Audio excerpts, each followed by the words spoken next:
Today on the Family Answer Man, we're answering your questions about dealing with divorce from a biblical worldview on the Family Answer Man program.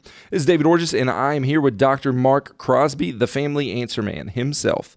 Now, this time is designed to answer your questions that are commonly asked in both the counseling and church settings, and our goal is to answer general questions from a biblical worldview through the lens of our collective years of experience and education to help you, our listeners, have a stronger, healthier, and happier family.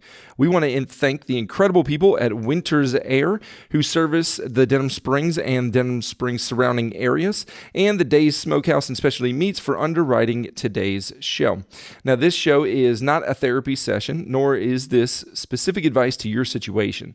Mental health is a very serious issue, and family dynamics can be and often are very complicated and dynamic. So, for in-depth answers to your questions, we encourage you to seek professional counsel specific to your unique circumstances. But we do hope that this episode of the Family Answer Man will encourage you and inspire you to make the changes that will lead to a stronger, healthier, and happier family. Well, Dr. Mark, it is good to be here with you today. And, our slogan is that we want people to have stronger, healthier, happier families. Right. And this episode is going to be dealing with divorce. Is it possible to still come out of situations that are dealing with divorce where people are healthy and happy? Divorce for a lot of people, unfortunately, is the cure to a problem. And in many cases, they realize that it's not the cure. In many cases, they realize that maybe the cure is worse than the disease. Because a lot of people will look back after being divorced 5, 10, 15, 20 years, and they realize, I lost a lot of time with my kids. I lost a lot of money financially. I gave a lot of money to attorneys, whatever. And they realize, maybe if we would have tried something different, maybe if we would have done something different, maybe if we would have been more diligent in therapy or counseling, or maybe if I wouldn't have been so stubborn or whatever it may be, we could have made things work. However, with that being said, sometimes divorce must happen. Because of maybe abuse or gross adultery or things of that nature. And sometimes it allows a person to begin a new life, and to maybe learn some things and rethink some things and restructure their lives and maybe give them the opportunity to find that person and be that person that God intended. And so, therefore, it is a possibility, many times for divorce to be a way of beginning again, if you will. I would argue after much thought, prayer, counsel, a person can begin to become that person and be that person and find that person that God so desires. So again, it's something that, as we're about to unpack here, that the Bible allows for. In Deuteronomy chapter 24, God allows for it. However, it's something that many realize that you don't go unscathed, and that it does require a lot of grace and a lot of healing and a lot of godly counsel and wisdom to, again, get through such a very difficult and sometimes grievous, time in your life. Yeah, and I know you've said before on this show and many times at church and I know in counseling sessions that, like you said, that divorce is seen a lot of times as the solution, but it's not the solution in and of itself, but it can be an opportunity for growth. Yeah, exactly. And unfortunately, there was a time when people would do anything and everything to avoid divorce.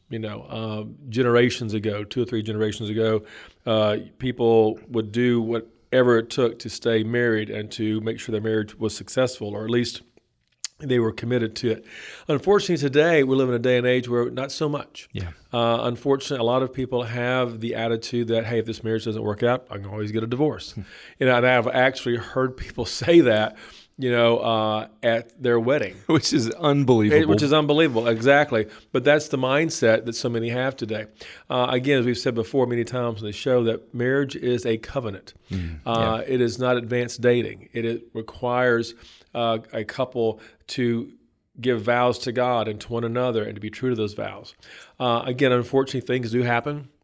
We live in a very stressful and difficult world, And unfortunately, sometimes the marriage takes the brunt of some of those difficulties. Yeah.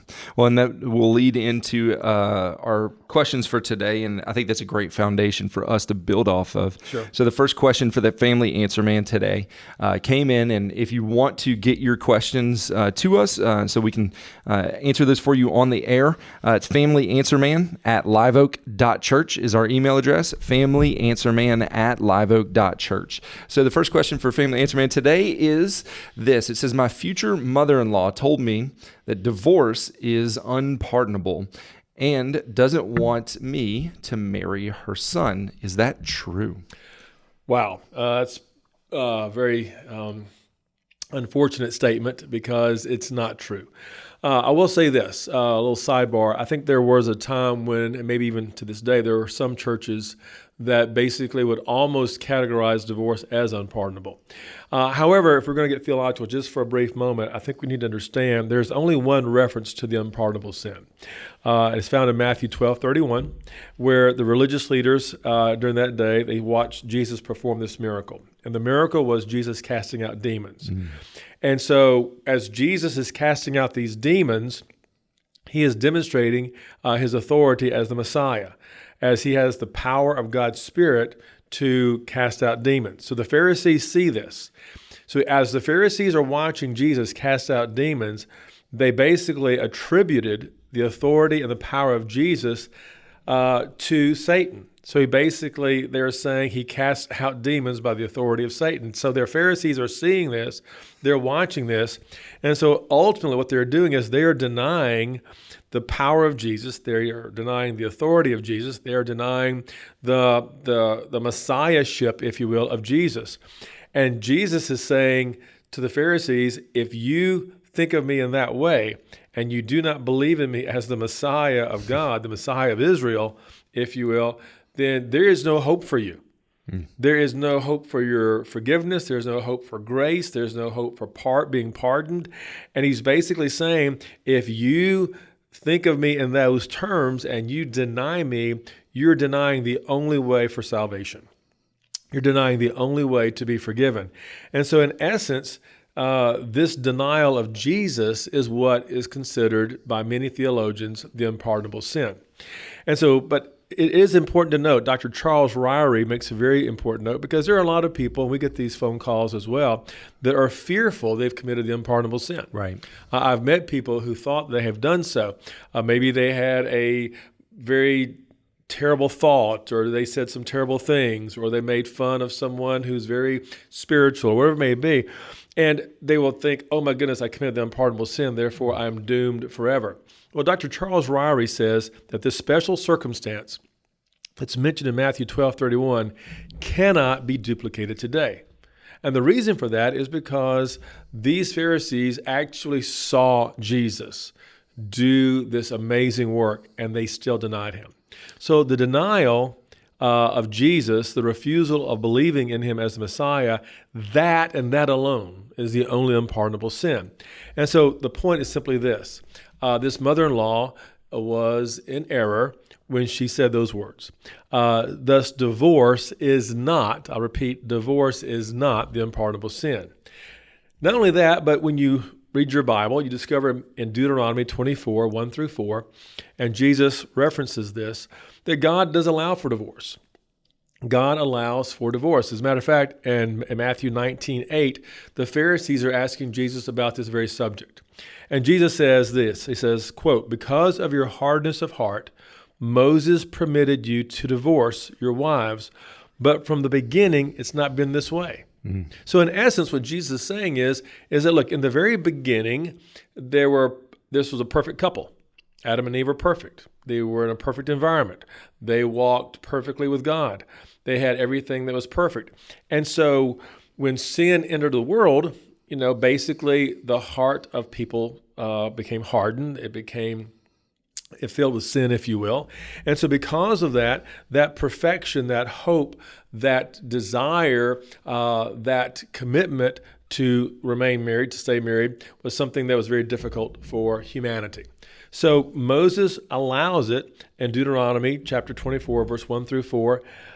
And so the question of the Pharisees was, is it lawful for any cause at all? Right. Because in that day and age, divorce was fairly common because they could divorce their wife if they did anything they didn't like. Any reason at all. If they burnt the bagels, if they, if they could not produce children, if they did not keep a clean home, if they, did not look as beautiful at 48 as they did at 18, or whatever it may be, they could, divorce their wife. And so the question was by the Pharisees to Jesus, is it lawful for any cause at all? And so Jesus says, I'll give you a cause. And that cause was, he says, except for immorality, divorce really should not occur. Now, the Apostle Paul later says in 1 Corinthians 7, verse 15, he says, if you're married to an unbeliever and they leave, he says, you are not under bondage in such cases, but God has called us to peace. So Paul is saying if you're a believer and you married a non-believer and that non-believer chooses to leave you, chooses to walk away, he says you're not under bondage, but you're called to be in the peace of God. So the point is simply this: divorce is not something that is to be promoted, but it is something that God in various parts of Scripture has allowed for various reasons. So first of all, divorce is not unpardonable. One can have peace, and God does allow for it. Now then, that's important to note. Again, divorce is not the unpardonable sin. One can have peace if they divorce, and God does allow for it. However, the primary point is this: no one who is divorced walks away unscathed. Yeah. I have met with, cried with, prayed with, counseled with hundreds of people, hundreds of couples who have struggled in this area. They'll all say the same thing. We did not walk away without being scarred. There are emotional wounds that occur. There are spiritual wounds that occur. In many cases, one will spend years having to interact with the other person, maybe due to the children. And so there is that reminder every day or every week or every month of what could have happened, what should have happened, what would have happened. So there are emotional wounds, there are spiritual wounds that occur. The emotional wounds for a lot of people may be, I'm still, upset, I'm still grieving, I'm still in love with this person. And they rejected me and they walked away from me, or things didn't work out, or their spiritual wounds. I let God down. I broke my vows. I promised God. I promised my family. There are financial and legal wounds. Divorce is not cheap. In today's world, we'll talk about this more in our next question, I'm sure. But in today's world, divorce attorneys will charge $5,000 to $10,000 as a retainer up front. Right, which is why pastors want to say that's the joke, right? You charge $5,000 to $10,000 to do premarital counseling and the wedding. That's yeah. right. Yeah. So if they invest more money up front, they may not want to divorce down the road. That's right. That is the kind of pastoral humor that's out there, but it's true. I mean, most family law attorneys, $5,000 to $10,000, and that's not counting maybe custody evaluations that have to occur and parenting coordination that maybe has to occur, and many, many other things. So it can be very expensive. Like I said, there are financial wounds, there are legal wounds. I mean, you're having to draw this, in many cases, in and out of court for years to come, and that is very stressful and it's very traumatic for some people. And some may struggle with forgiveness. They may struggle with forgiving themselves. Yeah. What I did to allow or to create, this divorce, what I should have forgiven, what I should have, been more patient with, or whatever it may be. So forgiving themselves or forgiving the other person, what he did, what she did to me. And so there's that. In other areas, it often reshapes your lifestyle. I mean, you had this, particular home in this particular neighborhood, and you lived a certain lifestyle, and your husband or your wife had a certain income, and then the divorce happens. And when that happens, your lifestyle changes. It reshapes how you live your life. Sometimes your friendships change. A lot of people aren't sure, when a couple divorces, who am I going to be friends with? Right. A lot of couples say, well, I was good friends with her. I was good friends with him. I was good friends with both of them. But now I struggle because I don't want to seem, loyal to one and not the other. And unfortunately, some start dating too soon. There are a lot of people who say divorce in January and February, they are on Match.com or whatever. And they're not ready because emotionally they have not healed. Psychologically, I'll argue in many cases they have not healed. And so what happens is they start dating too soon. And now you have the whole rebound. And now you have, wanting to prove to the other person, I am a person of value. I am someone that someone would want. I'm not the monster you think I am. There are people who love me. So they start dating too soon. So all of those things come into play when divorce happens. The reality is no one walks away unscathed. And not to mention the children now are back and forth between parents and, where do I call home? And so there's so much there, which is one reason why, again, God has allowed for divorce, but God does not promote it, if you will. Yeah. And I think there's going to be some people that are going to automatically, when you say divorce and they hear the words of Jesus, God hates divorce, and that's a true statement, but it's because, like you said, there's no one that comes unscathed out of that process, out of that the whole situation. And it's not the way that it was designed. Like you said, that was from the beginning.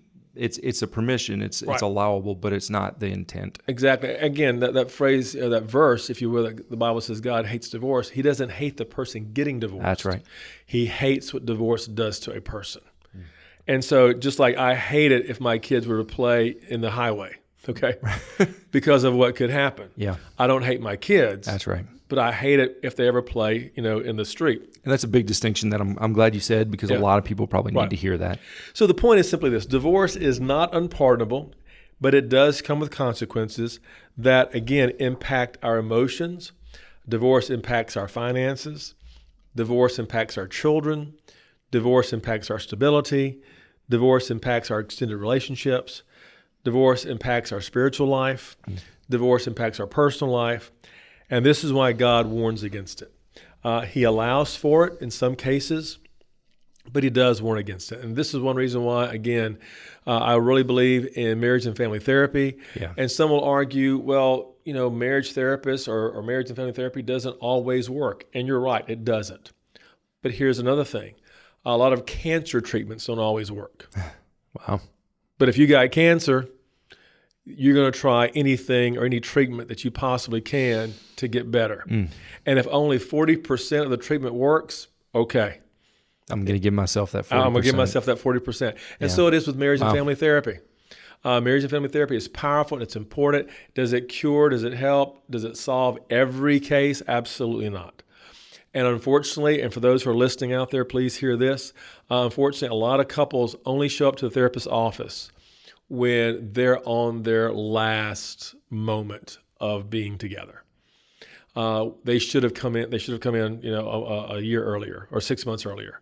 But this is like the final straw. And unfortunately, it's like trying to revive someone who is on, oxygen, if you will, or on life support. You should have come in earlier. Yeah. And we could have perhaps done something. It's still not too late. I will argue it's never too late. But there are some times that are better than others. That's right. So to answer this lady's question, first of all, our future mother-in-law, hopefully, is not accurate. It's not the unpardonable sin.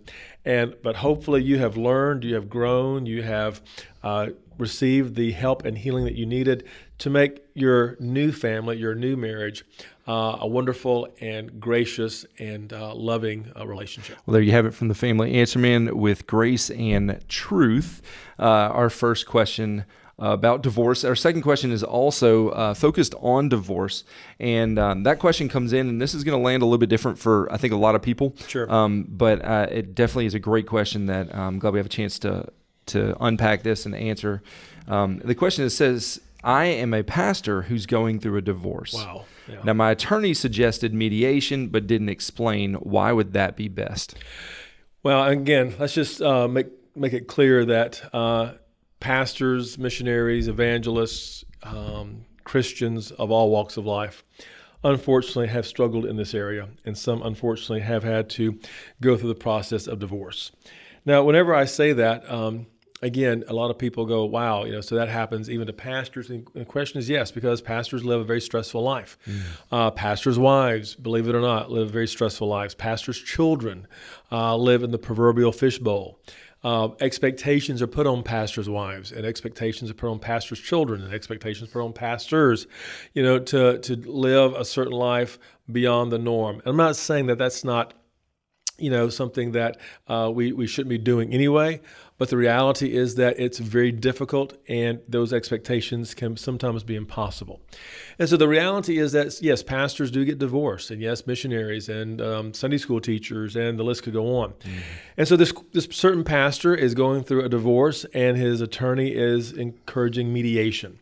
Right. And that may be a phrase that people have heard before, but not sure what it is. Yeah. So basically, when you're dealing with divorce, there are two ways to manage it legally. Through litigation, which is you bring your case before a judge, so to speak, and the judge makes a decision as to where the children land, with visitation, with child support, who gets what, who gets the riding lawnmower, who gets the fine china.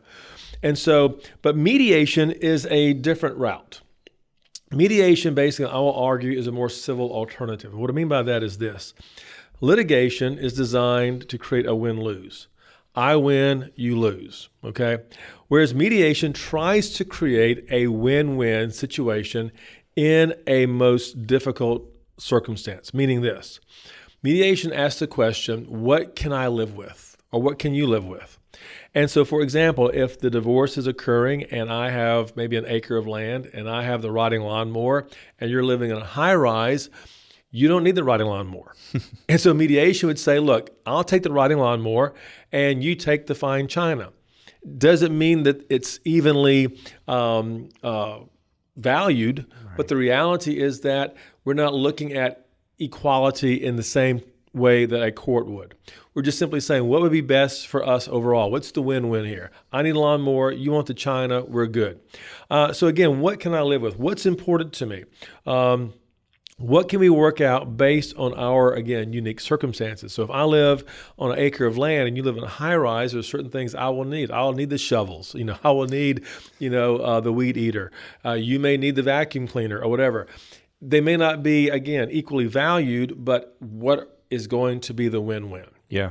So not only that, but as one family law attorney said years ago, mediation keeps the law books on the shelf.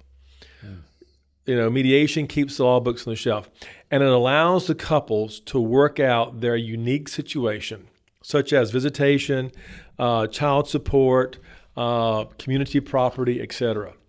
As one, family law attorney said years ago, do you really want someone, namely a judge, we have some great judges out there, by the way, but do you really want a judge who doesn't know you personally, who doesn't know your background, who doesn't know your history, who doesn't know your story, to make decisions about you and your family?